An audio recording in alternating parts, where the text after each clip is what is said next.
Today, we're going to talk about the most important thing for every person who does email marketing for his or her business, which is email deliverability. My name is Andrew, and I've been doing sales development for SaaS companies for over 5 years now. And due to the nature of our business, we send tens of thousands of emails on behalf of our clients every month. Therefore, we need to monitor and control our deliverability precisely, and we have a whole department dedicated to it. Today, we're going to discuss what email deliverability is, what influences email deliverability, and what can you do to make sure your emails go to inboxes, not to spam folders or promotion folders.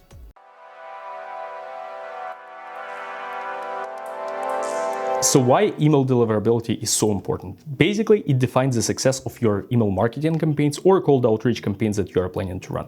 As soon as you have a 50% deliverability, chances are that all the rates of your campaign, including open rates, response rate, click-through rates, are going to be 2 times lower. Therefore, your main goal is to get your email deliverability to 90 to 100% range, which is not the case for most email marketers. So today, we're going to discuss 3 main things. First is what influences your email deliverability. Second is what can be done to improve your email deliverability. And third one is how you can track your email deliverability and know exactly when it's not right. So let's start with what influences your email deliverability, both for marketing and for cold outreach campaigns. First thing is the simplest one is your domain DNS settings. The second one is the content that you use for your outbound campaigns. The third one is the servers that you use for your outbound campaigns, or so-called SMTP servers. And the fourth one is the activities that you run through your outbound campaign, including the number of messages you send and the engagement you get from your target audience. So let's discuss those things one by one. So the first one and the most important one is your domain DNS settings. I'm talking about SPF and DKIM.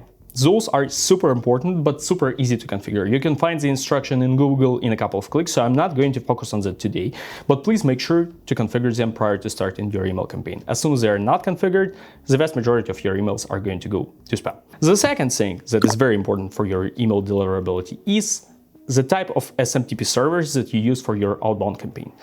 A portion of email marketers don't know how to use correct SMTP servers, therefore they just land with the first ones they can find, or they just use basic Google SMTP or mail servers for their outbound campaigns.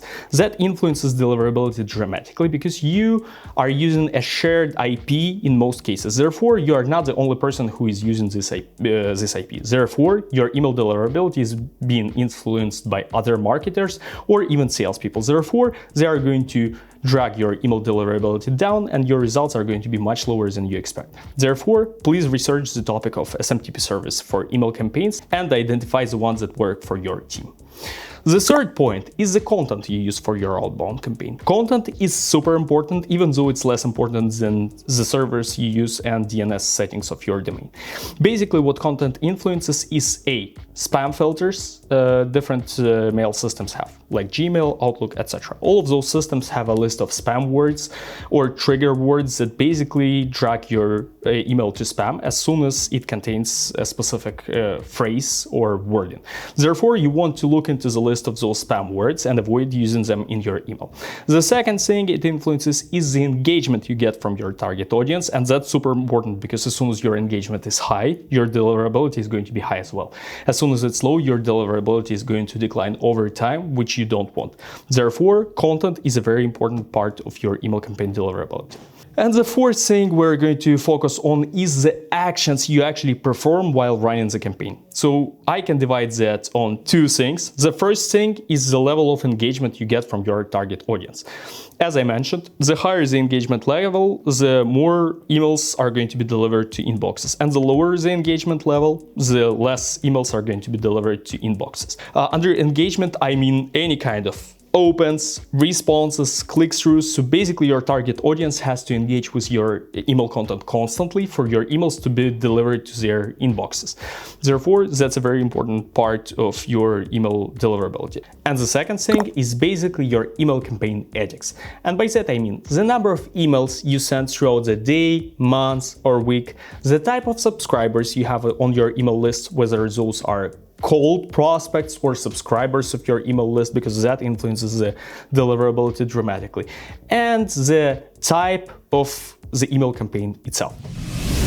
One thing I need to mention is that today we're going through super high-level details on email deliverability and on how you can fix that. As soon as you are already running your email campaigns and you need to generate some results fast, I would suggest you to hire a professional to fix it. Even though our company doesn't usually do email deliverability consulting for all the subscribers of this channel, we are able to do one consultation free of charge. Therefore, feel free to complete the form at the bottom of this video, and our team is going to reach out, look into your email deliverability, email campaigns, and the content, and provide you with an honest feedback free of charge. So now you know the main things that influence your email deliverability, but how you can actually track if your email deliverability is low or high, whether your email campaigns are poor performers or top performers. So there are actually a bunch of tools and a bunch of things you need to check to make sure your emails are being delivered to your prospects' mailbox. The first thing, and the most obvious one, is the open rate you get from your cold emails or from your marketing emails. You can double check in the internet the information on the average open rate in your industry and basically multiply it by 2, because the vast majority of email marketers don't know a thing about email deliverability. Therefore, average industry open rates are usually pretty low. They're usually anywhere between 10% and 20%, but in general, you would want to achieve an open rate of anywhere around 30 to 40%. As soon as you are within 30 to 40% or higher, your email deliverability is definitely high. As soon as it's lower, you need to look into your email deliverability. And the next thing you want to do is you would like to test out email deliverability tools.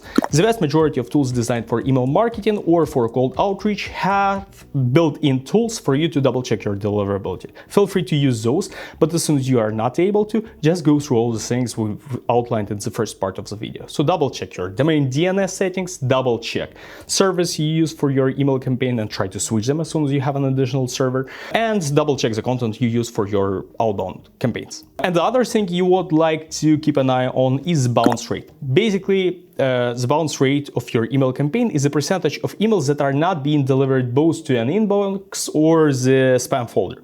Bounced emails are emails that were returned back to a recipient, and usually for those kind of emails you have the error code at the bottom of the email. So you can look into this error code or error codes as soon as you get a lot of bounced emails and identify the type of an issues that you faced. In some cases you have your prospect's email wrong. In that case, that's absolutely fine. But in most cases you would have an error starting with 5 and outlining that you are suspected as a spammer or the email has been returned because access is denied. In that case, highly likely either your domain is blacklisted or your sender score is so low the vast majority of recipients just reject all the emails from you. So they don't go to their inboxes and they don't go to their spam folders at all. Okay, so we've went through the things that influence your email deliverability and through the things that allow you to identify that your email deliverability is fine or is not fine. So now let's talk about things you can do to improve your email deliverability. The first and the most obvious thing is for you to check everything that I mentioned in the first part of the video. So again, check DNS settings of your server, check your email domain, check your sender score, check your content, check how many emails you send, etc. Presumably you will be able to do that within an hour. But as soon as you see that everything seems fine, but your email deliverability is low, the next step you would like to take is you would like to look into warming up your email domain. Warming up your email domain is basically sending emails to trusted recipients so that they initiate the conversation and keep the engagement level high. Therefore, the more emails of this kind you send, the higher your engagement rate is going to be and the higher your email deliverability is going to be. In most cases, a clever email warm-up is going to fix the issue, but not in all of them. As soon as you are sending tens of thousands of emails every month, you would need to initiate email warm-up, keep it running all the time, but at the same time, you would need to take all the additional actions that we're going to outline now. The second thing you would like to look into is your email servers. As I mentioned in the first part of the video, email servers are designed for different types of emails based on the type of the server. Therefore, your best interest is to identify whether you have any issues with your current SMTP servers that's being used for your outbound campaigns. And first of all, you would need to identify if you use any or you just use the basic ones provided by Google or Outlook. Second thing is you would like to buy an email server that fits your current marketing or sales needs. So you would need to buy either a dedicated domain or use a shared domain specifically designed for the type of email activities that you run. It's pretty hard for me to cover all the details in regards to SMTP servers in this video, so we're going to record a separate video in this regard. Another thing I forgot to mention in the first part of the video is the shortcuts that you can take as soon as you don't want to damage your domain reputation and you are sending email marketing campaigns at high volume. So a pretty clever shortcut here would be to use subdomain. So as soon as your main domain is something like company.com, you might want to create a subdomain, something like sales.company.com, and use it for your marketing or cold outreach campaigns. In that case, this subdomain is going to replicate the email reputation of the original domain, but is not going to influence the reputation of the original domain. Therefore, as soon as you would like to keep your domain clean, for example, if it's being used by all the departments of the company, you would want to create a separate subdomain for your sales team or for your marketing team, for them to mess up with their own thing, because this thing is not going to influence your main domain deliverability. So use subdomains to make sure your main domain is not damaged. Another thing you would want to look into is your content. As I mentioned, there is a list of spam words that are being recognized by Google, by Outlook, by other spam filters, etc. You don't want to use those spam words, but you actually want to go an additional mile in terms of looking into your content. You have to make sure that it's not too long and it's not too short. You have to make sure that all the signatures are in place, all the links are right, because just so you know, short or long links may influence your email deliverability. Therefore, you would want to find all the guidelines on email content that you can find on the internet and make sure that your content complies with all the guidelines and all the best practices that are out there. And the other thing you would want to do to make sure your emails are being delivered to your prospects or your target audience mailboxes is to divide the workflow between different domains or different mailboxes. For example, as soon as you would like to send 50 or even a couple of hundreds emails per day, you are able to use one mailbox for this purpose. As soon as you are doing the right thing in terms of content, in terms of audience, etc., it's going to do just fine. But as soon as you would like to send a couple of thousands of emails every day, you won't be able to do that from one mailbox. Well, technically you can, but in that case, you're going to end up in spam with 95% chance. So the best thing to do here is to create a bunch of additional mailboxes, warm all of them up, and use them for a portion of the email campaigns that you are planning to run. The same applies to domains. As soon as you are sending not thousands, but tens of thousands of emails every month, I would advise you to create a separate subdomain for each different type of campaigns that you are running, or just divide your campaign onto a bunch of different subdomains with a bunch of different mailboxes on those subdomains, just to make sure that you don't go to spam. So, to summarize, today we went through what influences your email deliverability, what can you do to improve your email deliverability, and how you can track your email deliverability. Let's go one by one to summarize all the points all at once. So, things that influence your email deliverability are: A, your domain DNS settings; B, SMTP servers used for your email campaign; C, content you use for your outbound campaign; and your campaign ethics, basically the number of emails you send every day and the type of audience you have and the type of email list that you have. In terms of things that you can do to identify whether you have deliverability issues, you would like to check: A, your open rates; B, your response rates; C, your click-through rates; and D, your target audience in general. You would want to keep your engagement level high for your emails to be delivered to inboxes, not to spam folders or promotion folders.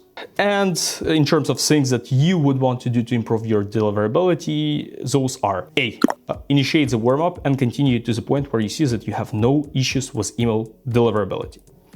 B, use subdomains. Create a bunch of subdomains for different types of campaigns, divide the workload between them, and make sure that teams that are sending high volume emails are not going to be on the same subdomain as your main team, because that might damage your general email deliverability. Therefore, your colleagues won't be able to send each other emails because they're going to end up in spam.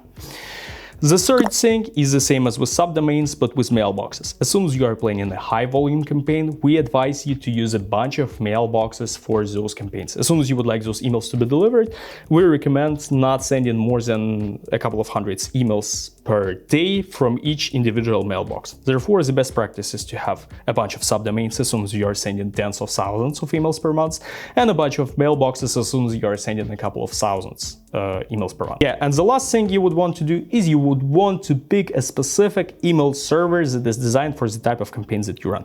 Again, in terms of email campaigns, you can run any kinds of campaigns, like cold outreach campaigns where people haven't subscribed to a list, marketing campaigns where people subscribe to a list, reaching out to your clients where people definitely subscribe to your list and are engaged with you in real time. Therefore, you would want to pick an email server that works for you and for the exact purpose of the campaign that you run. So today we have summarized all the high-level information in terms of email deliverability. As soon as you would like to have some more detailed information, or as soon as you would like somebody to look into your email deliverability, feel free to use the form on the bottom. Our team would be glad to look into it. In other cases, feel free to share your thoughts in comments and subscribe to our channel. See you next time.